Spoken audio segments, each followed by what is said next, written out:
রাহিম, মহান আল্লাহ শুকরিয়া যে নন্দীবাজার থেকে বক্সিগঞ্জ পর্যন্ত এই রাস্তাটা খুবই সুন্দর হয়েছে।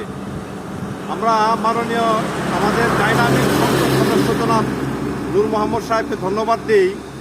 আরও ধন্যবাদ দিব যদি এই রাস্তার দুই ধারে যদি ফুলের গাছ লাগানো হয়, যেমন হতে পারে শিমুল, পলাশ, টগর, বেলি এবং বকুল, যে গাছগুলো অনেক বড় বড় হয়, ছায়া দেয়, এরকম ফুলের গাছ লাগালে পরে এই এলাকার সৌন্দর্যটা অনেক বেড়ে যাবে। কারণ বক্সিগঞ্জের মানুষ অত্যন্ত শান্তিপ্রিয় এবং ভালো মনের মানুষ। আমাদের সংসদ সদস্য অনেক ভালো মনের মানুষ।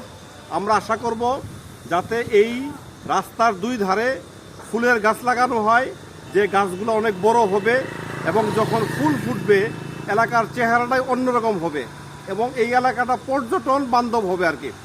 আশা করি সংসদ সদস্য সহ যারা এর দায়িত্বে আছেন, বৃক্ষ পরিপালন কেন্দ্র, সড়ক এবং জনপথ বিভাগ জামালপুরের, আপনারা এই রাস্তাটার দুই পাশে ফুলের গাছ লাগানোর ব্যবস্থা করে দেন। কাঠের গাছ আমরা চাই না, কাঠের গাছ অনেক গেছে, গাছের মধ্যে পাখিও বসে না।